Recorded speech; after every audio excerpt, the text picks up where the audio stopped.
Good afternoon, Packers fans. Aaron Negler here with your Packers Daily Chat, coming to you live on the Cheesehead TV social channels. It is Tuesday. More importantly, it is the date of the NFL trade deadline, which has come and gone. And yet again, the Green Bay Packers said thanks, but no thanks. In fact, every team in the division made a move today other than the Green Bay Packers. And I can't say I'm surprised. You guys know, if you're daily watchers, listeners, what have you, I've been saying most years I give it about a 10% chance that they make a move. I've bumped that all the way up to 30% this year, but still not surprised.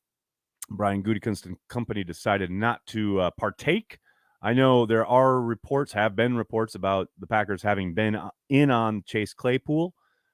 Can't say I'm surprised that they didn't want to try and beat the Bears' offer of their second-round pick. I do find it interesting that the Bears did have to give up their second-round pick, not the pick they got from the Ravens.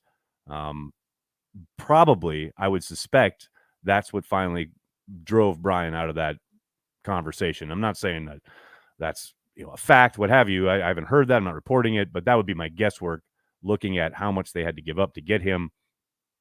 I would be absolutely shocked if Brian was going to go higher than a presumably high second-round pick.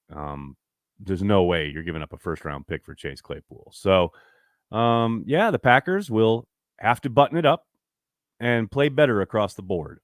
I understand Packers fans, at least in my mentions, are very frustrated.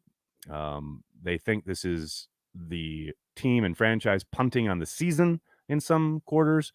I disagree. I think there is a path to victory in each and every game that the Packers play from here on out. They have to look a lot more like they did on offense against the Bills, and a lot more like they have in spurts throughout various games for the defense. But there's no doubt they have talent on hand, and they can win football games. They haven't done so in a long time. There's no doubt about that, and that has been frustrating. But the turnaround has to begin Sunday in Detroit, which now is without their star tight end, TJ Hockenson, who the Packers now won't have to face until Week 17, when Minnesota comes to town. Hello to everybody in the comments section. So good to see everybody. Some fine folks and some people a tad upset. I understand. Good to get it. Good to hear it. I love it. I welcome all the opinions. Just keep them civil. We're all good. I'll start with Ed. Thanks for the super chat, buddy. Was that Kevin King wearing 21 on Sunday? If not, please tell locker room staff to change back of jersey to read not Savage. Need to sit him. Yeah, the Savage thing is a conundrum, man. They've picked up his fifth-year option, so he's around for one more year. And his play seemingly gets worse every week. I know in limited time, Ford, when he's been given an opportunity, has played well. I don't know if that would ever be a switch they would make, but man, it is getting harder and harder to justify keeping him out there when he continually misses tackles and overruns things. It's funny. It's not a recent development. Go back to the game in London, the big play that ruptures the big run from Barkley. That should have been a 3 or 4 yard gain if Savage does his job on that play. And there's just so many plays throughout the season where you can point to, and you're just, what is going on with his play? So, yeah, I think it's going to be fascinating to see how much, leash he's given the fact that he is a former first-round pick. They have picked up his option. But, man, at some point, enough has to be enough. A couple really bad tackle attempts again on Sunday night. And it's tough to justify, man. Ryan, what's up? Thanks for the super chat. I blame MM. Back in the day, it would have been Mike McCarthy, but I'm guessing you mean Mark Murphy for the situation they're in. It was pointed out that Mark Murphy makes the final decision on pretty much everything. It's time for Mark Murphy to retire. All right. Relax. Okay. Guys, just because the team loses a couple games and things are frustrating right now does not mean the president and CEO needs to retire. Let's dial back and relax. Look, no one was calling for Mark Murphy to retire when they were going 13-3 and going into playoff runs and possible Super Bowl berths, etc. When he hired Goody and Matt and winning all these games, and they bring Aaron Rodgers back career-wise, and then Rodgers win MVPs, game putting up a ton of points, etc. No one was asking for Murphy to retire then, except maybe crackpots out there. But now suddenly they hit a rough patch, and it's time for Murphy to retire? slow down. Just slow down. Take a breath. Hey, he has to retire in a couple years anyway because of the bylaws, but he's not going to retire because the team went 3-5. We had higher expectations. Too old for this. What's up? Thanks for the super chat. No trades before the deadline. Cue Willem Dafoe's famous line from Boondock Saints. There was a firefight. I'm just over here happy to be a Pack fan. Boondock Saints. Wow, I haven't seen that in forever. Good pull right there. John, thank you for the super chat. Well, it's trade deadline day. Again. That's a really good pull. Well done. Well done, John. Irving, it's fine. We're fine. I'm not crying. I swear. Why would you be... I mean, I know you're joking, but... why would you be crying as a Packers fan? You're still a fan of the team with more championships than anyone on this planet. You're still a team that has lots of talented players at their disposal. They just have to play better. And I suspect they will, starting Sunday. Eddie, thanks for the super chat. Boy, oh boy. Boy, oh boy. Boy, oh boy. I don't even know what that means, but boy, oh boy. Another Packers deadline letdown. I don't know. It's only a letdown if you went in with expectations. I tried to tell you guys. Tried to say it. And look, as I said a couple weeks ago, I think it was a week ago or so, if the Packers were insistent on spreading it around, playing spread, trying to throw it around the yard, then yeah, they probably should go get a wide receiver. And then lo and behold, they come out and actually run the fucking ball and give the ball to their superstar in Aaron Jones. I'm feeling a little better about it. I know no one wants to hear it, but I'm feeling a little better about things on offense. They found a way of working there. That too high shell is awfully inviting. Washington played it almost all game, and they didn't stick with the run. Buffalo played it almost all game, and they stuck with the run and were really successful moving the ball on the ground. And the more they do so, the more things will open up in the passing game. I promise you. No need to be let down here. Joe Mailman, thanks for the super chat. Goot channeling his inner Judge Smiles. You'll get nothing and like it. This is part of the problem, is that talent acquisition has become like entertainment, so that when there is some kind of deadline that people can all kind of gather around and watch who does what, then when you don't do anything, it's considered, as someone was just saying, a letdown. But it's not really a letdown. They just have the team has to play better. Letdowns are on Sunday when they lose. That's a letdown. What else we got here? No action or an overreaction by Green Bay isn't a bad thing. I mean, I tend to agree. That's the other thing. I mean, if there was anything they were probably going to or might do today, it would be possibly trading away a player, much like Brian did a couple years ago with HaHa Clinton Dix. Really not surprised they didn't add anybody, though. What else we got, folks? Bill, thanks for the super chat. I was hoping we'd trade for Run the Ball More Jr. There we go. I like it. Dean, LOL, you are hopeful. Yes. I know. It's called being a fan of the Green Bay Packers. I root for them to do well. Yes, on Sundays, I will complain with the best of them. I get frustrated just like everybody else when they don't run the ball more or do certain things that I, would prefer, that they operated style of offense, what have you. But at the end of the day and throughout the week, I'm a Green Bay Packers fan. I'm rooting for them. I am hopeful. Yes. Sue me. I know. And look, I get it. Not everyone is that way. Lots of people are very different, especially online. It has become very much an outlet for frustrations. And when things are going bad, they seem to compound and throwing gasoline on it. And I get it. I understand it. Just ain't me, man. Yeah, look, there are plenty of outlets out there that you can go find people bitching and moaning and complaining and saying the Packers are garbage and fire everybody, blah, blah, blah. And valid. So of those opinions, I get it. I get the frustration. No question about it. It's just not me, man.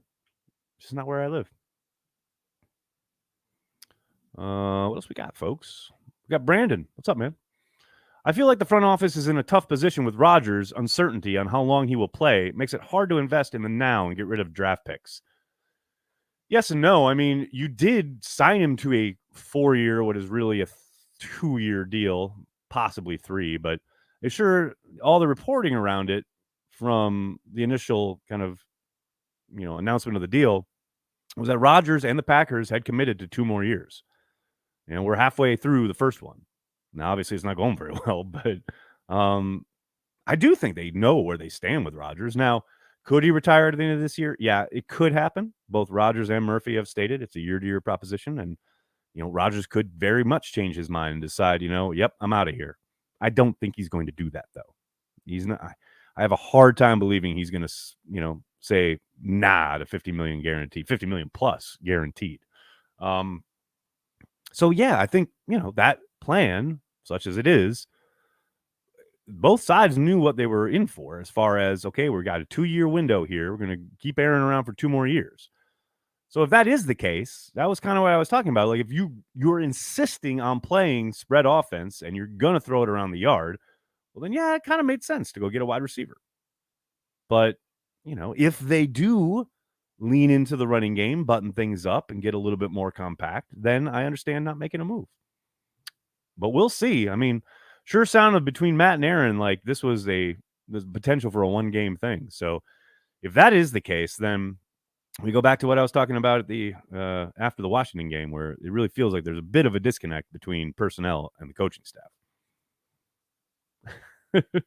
What in the wide world of sports is going on out here? Well done, Drew. Cheddarhead, thanks to Super Chat. Packers fans really hope for a trade? Newbies? I did say to a few people, private, like not on Twitter or anything, but I was like, I had a couple people who have just recently started following the Packers. Like, I can't believe they didn't make a trade. And I'm like, you are definitely new here. Like, there's no doubt. What else we got? Eddie, what's going on, man? I don't know how to feel. Makes sense not to trade, but sure makes the season more fun if we did.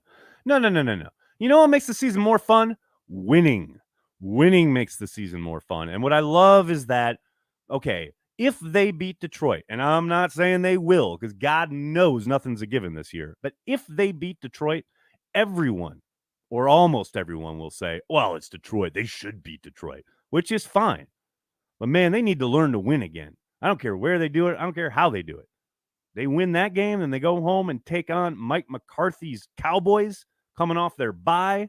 Let's go. That's what you get up for. That's what you live for as a fan, man. Big matchups like that. But let's get back in the W column first.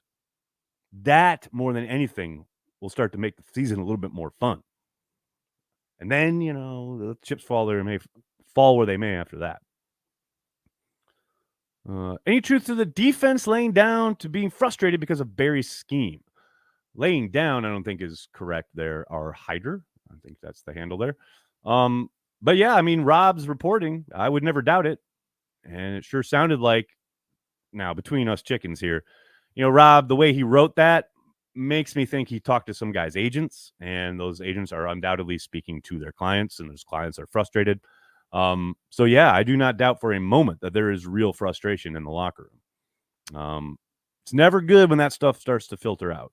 That is one thing to watch for, because I know Matt was asked about the potential of making a move at defensive coordinator, and he said absolutely not. That's his guy. That's the dude he handpicked after letting Pettine go. So he kind of has to make that work. But if there's derision in the locker room, never good. Never goes well. So I can only take Matt at his word when he says they're going to listen to guys. You have to listen. Everybody's got different opinions. Everybody's got, different complaints, etc. And you want to put your guys in their best positions. But man, they got some listening to do, I think, on that side of the ball. Sir Alex of Hayden, thank you for the yon super chat.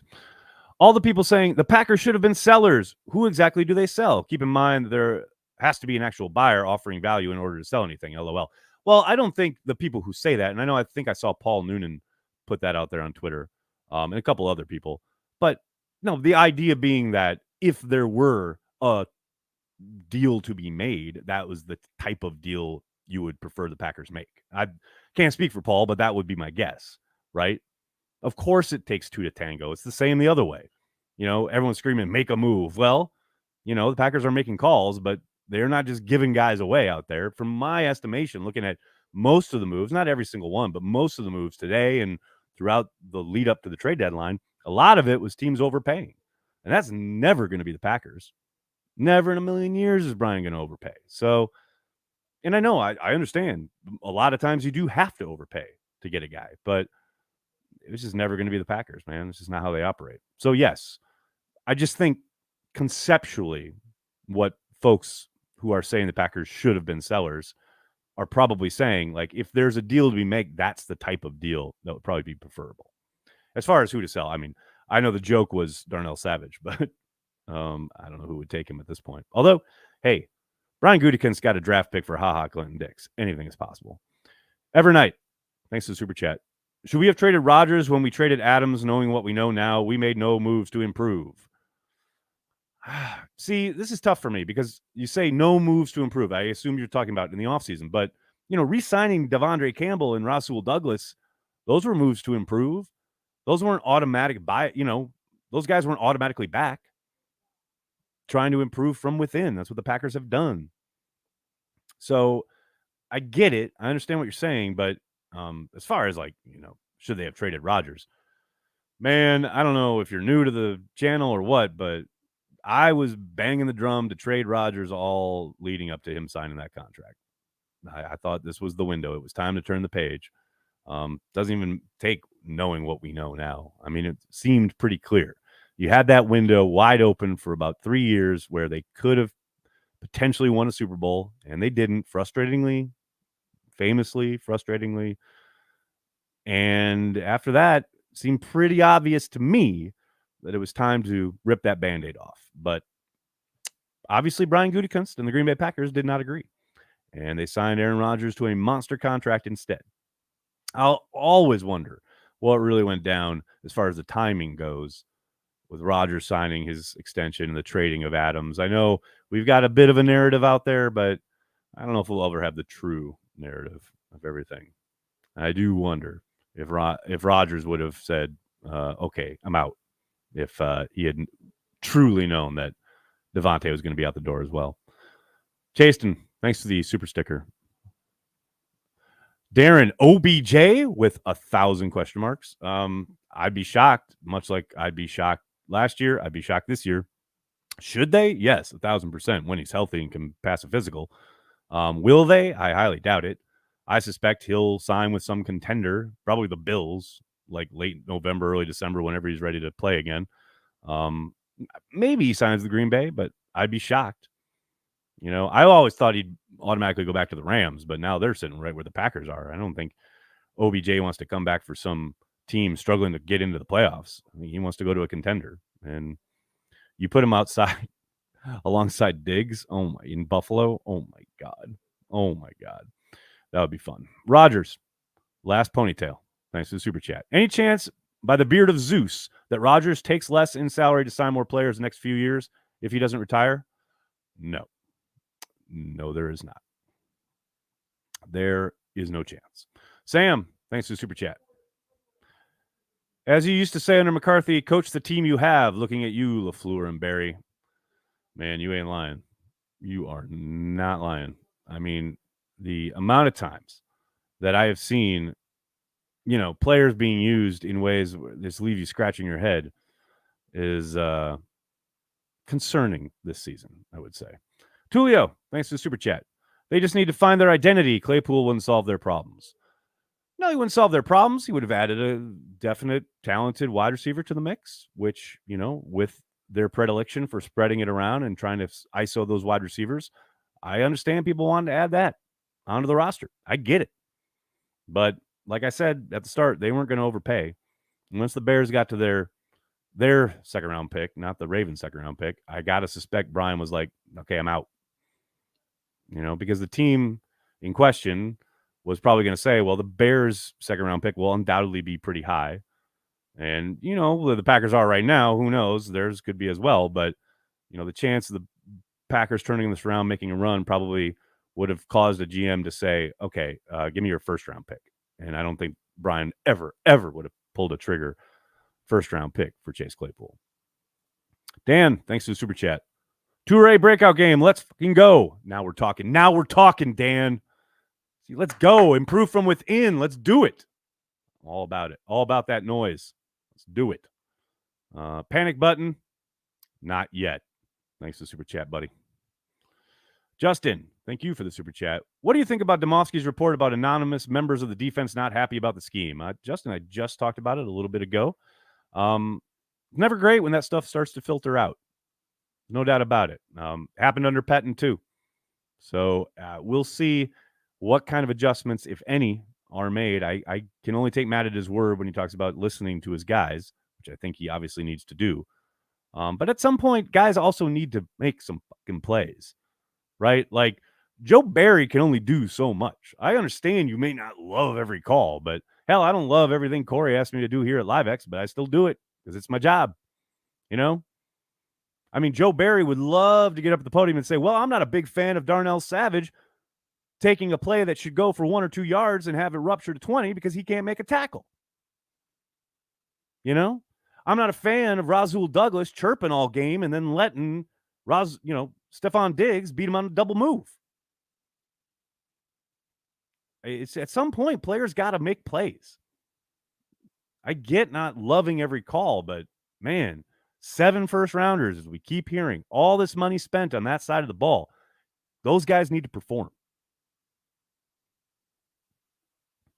What else we got?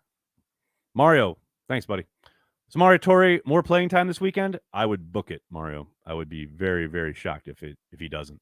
Overshadow, thanks, buddy. You build a team in the offseason. You fortify the team, if able, with a trade. I'm dying to see this team actually play to potential. That is a big part of it. They have played underwhelming football, underachieving football. Let's see them play to their potential just once for a full game. I'm dying to see it. Hopefully we see it Sunday. Just win, baby. There you go. Tyler, thanks, buddy. Let's trade shotgun run plays out of the playbook. Now, there's a place for them. I just don't love using them a lot or all the time. Riley, thanks, buddy. How did LaFleur and Goot go from being geniuses to idiots among the fan base in the course of 1 year? Losing a couple games, man. You lose 4 in a row, that'll definitely do it. And look, Packers fans are all in, and I get it, man. Packers fans don't want to watch a team that has all this potential and all this talent go to waste. I get it, but I will say to everyone who's like calling for their heads, they both literally just signed extensions. Buckle up. Jetterhead, why does Jair cover number 2 wide receivers like Thielen and Gabe Davis when their number 1 receiver kills us? Why not put our best player on their best players? Matt had an extensive answer for that yesterday, some of which I bought, some of which I thought was coach speak, but ultimately they were scared of Josh Allen. That is the bare bones of it. And it's frustrating because we've seen them do it. Put Jair on their best down after down after down. And they come out and say, well, we didn't want to play man every snap. And, we wanted to make sure we had eyes on the quarterback. That was the big thing. Well, okay, fine. But when you do have man calls, of which you had a few, make sure your best is on their best. I know there's a mechanism within the ability of play callers and in structures of defenses to make that happen because you've done it. So yeah, Cheddarhead, I'm with you. It's frustrating. Eddie, thanks for the super chat. Amari Rodgers, good wide receiver. Better wide receiver than he is a punt returner. Of course, that's a low bar, but I would like to see him continue to get more involved. I think last couple of weeks we've seen some real promising play. Too old for this. Thanks, buddy. We didn't miss the deadline to trade Savage to the bench for Rudy Ford. Hey now. We'll see. Uncultured, what's up, buddy? Haven't seen you in a while. I was ready to move on after the playoff loss. Kicking the can down the road on the rebuild may lose some front office jobs down the road. Maybe. I doubt it, though. Really doubt it. Uncultured again. Look on the bright side, kids. As crappy as we are this season, it puts us in the Bryce Young sweepstakes. Okay. Relax. A lot of ball game left. There's no draft talk on this here stream. Mike, what's up, bud? $18 million next year for Cooks? No thanks. Yeah, I mean, that's why that was always kind of a non-starter. Unless Houston would have agreed to eat a whole bunch of that, which I don't think they ever would. That never made a lot of sense. Brandon, thanks, buddy. Watson needs to stay healthy and the offense will go. Unfortunate start to his career, but I'm excited to watch him. I agree. And I would add the only caveat there is Yes, 100% they are a better offense seemingly when he is out there. But look, I've gotten so many tweets and comments about the offensive line and the offensive line is terrible. The offensive line has played a lot better the last 2 weeks. And yes, they got overmatched in moments against Buffalo and against Washington, both of whom have really good fronts. But the offensive line is starting to put it together and has played a hell of a lot better the last 2 weeks now that they've shuffled things around. Once they get, hopefully, Elton and David out there together more than, a handful of snaps, I think you'll see them really start to click. And I'm really hopeful that starts Sunday in Detroit. Jacob, thanks, bud. Packers really need to pass the ball more. All right. Now you're just trying. Now you're just trying to get my goat now. I feel you. I see what's up. All right, everybody. I'm going to have to get going. I can't thank you enough for hanging out, talking Packers each and every day, Monday through Friday, right here on the Cheesehead TV social channels. If you are a Patreon member or a Carry the G Club member here on YouTube, the happy hour, the weekly Cheesehead TV happy hour is kicking off at 6 p.m. Eastern tonight. The information is on the community page here on YouTube or on the Patreon page. Hope to see you all there. Ryan's getting a last-second super chat in. Thanks, buddy. Can you bring the Packers coach next week? Can I bring the Packers coach next week? Where should I bring him? Let me know the destination, and I will bring him. Thanks a lot, everybody. I really appreciate hanging out, talking Packers. I know we don't always agree, but I appreciate the passion. I appreciate the love for the Pack. That's why we're all here. That's why we all connect. Turnaround starts Sunday in Detroit. You heard it here. Let's do it, people. Thank you so much. Tell your friends and tell your family. Cheesehead TV. We are devoted to Green Bay Packers fans worldwide. Thanks a lot, everybody. Have a great night. Go Pack Go.